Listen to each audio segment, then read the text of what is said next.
continuing my sharing of my obsession with unveiling the mystery of existence and the nature of reality, I want to today share with you a very clear roadmap of how, through yogic understanding, we can understand the mechanics by which consciousness differentiates and modulates itself into the appearance of the universe, appearance of our body, and everything that we call perceived or cognized reality. So let's start with what that map could be. Consciousness, fundamental consciousness, or pure awareness, is the singularity, frequently referred to as Purusha, that differentiates and modulates itself through various mechanisms that lead to various manifestations, ultimately creating our experience of reality. I should say, the human experience of reality. This process involves several layers of subtle and gross components, which are beautifully described, by the way, in the Vedanta and in Samkhya philosophy. So let's see how this map very clearly defines the process of cosmogenesis, the appearance of the physical universe. So it all starts with the self, the individual self, you, me. The self is the individualized reflection of pure consciousness within the body-mind complex. Okay? So then we're talking about the individual body-mind complex. It is composed of gross body, the physical form, subtle body, includes the mind, manas, intellect, buddhi, and ego, ahamkara. Okay, so that's the subtle body. The gross body is the physical form. The subtle body is the mind, intellect, and ego. And then there's another body, the causal body, the seed of individuality rooted in avidya or ignorance of wholeness and karmic impressions, past experiences, and their residues, frequently called vasanas. The jiva operates under the illusion of being separate due to the identification with the ego and the mind. So, what is the mind? The mind, manas, is the processor of sensory fluctuations, organizing perceptions and emotions. It is influenced by the interplay of three principles in Vedic science. They are called gunas. Gunas means qualities of being. Guna means qualities of being. Sattva, which is clarity and creativity. Rajas, which is activity and transformation. And tamas, which is inertia and mass, or what leads to mass. Okay, so that's the mind, which is the interplay of these three things: creativity, transformation, and dissolution or deconstruction. Mind is different from intellect. The intellect is the faculty of discernment and decision making. It evaluates sensory fluctuations and determines appropriate actions. So it's the basis of the choices we make. Hopefully, not all choices are made through buddhi or intellect. Ego. The ego contains the sense of I. I am Deepak.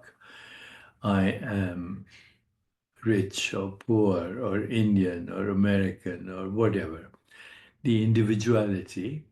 So this is created with consciousness or the primal I, identifying with thoughts, emotions, and actions. It stamps ownership on experiences. This is my sadness. This is my relationship. This is my mortgage or my automobile or my friend or my enemy. So stamps ownership, transferring impersonal processes into personal ones. Okay, then there is beyond the mind, intellect, and ego, there are the five vital energies, frequently referred to as prana. So, prana is also breath, prana, vayu, inhalation, and upward energy. Apana, exhalation and downward energy. Samana, digestion and assimilation. Udana, energy for speech and upward movement.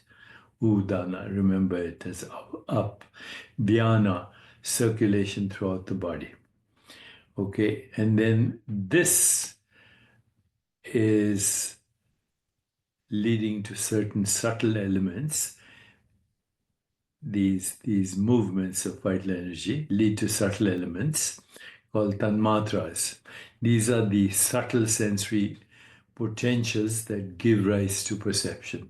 So sound is shabda, sight, rupa, which means form, taste, rasa, smell, gandha.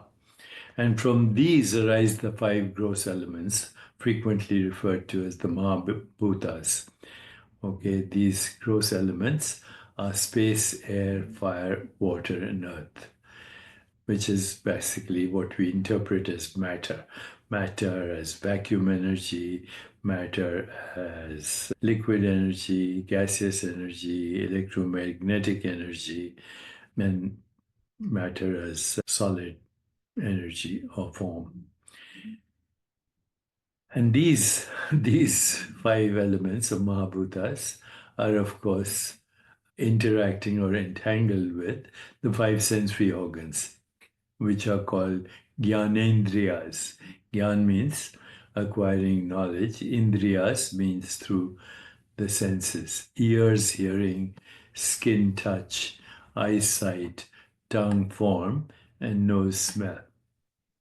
Then there are also, corresponding to these biosensors, the five motor organs, which are called karma indriyas. Karma means action.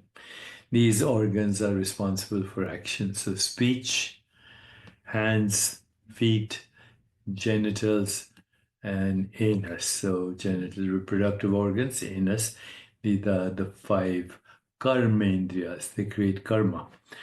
And then there are differentiated from these physical constituents of the body, there are seven tissues, dhatus, plasma, rasa, blood, rakta, muscle, mamsa, fat, medha, bone, asthi, marrow and nerve tissue, majja, reproductive tissue, shukra. I mentioned the five Mahabhutas, the five building blocks of the physical universe, which are the projections of the senses. Akasha, which is space, Vayu, air, fire, Agni, water, Apas, and earth, Prithvi. The Tanmatras combine to form these five gross elements. So all these manifestations are expressions of one underlying reality, pure consciousness or Purusha. Prakriti, or what we call the perceived universe, provides the material basis for these evolutes. It is only activated in proximity to Purusha. So Purusha fluctuates as Prakriti. So realizing this unity dissolves the illusion of separateness, leading to liberation or moksha. The human body-mind is the microcosm of the universe. Yatha pinde tatha brahmande. As is the atom, so is the universe. As the microcosm, so is the macrocosm. As is the human mind, so is the cosmic mind.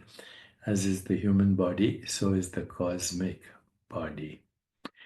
Now, in a next video, I shall elaborate a little bit on the idea of jiva, the soul, and how that relates to the idea of consciousness and serves as the interface between cosmic consciousness and cosmos. This is a map of cosmogenesis, which is much more satisfying with no loopholes than our modern cosmology of the Big Bang, etc., etc., which leads to many conundrums that I've addressed before.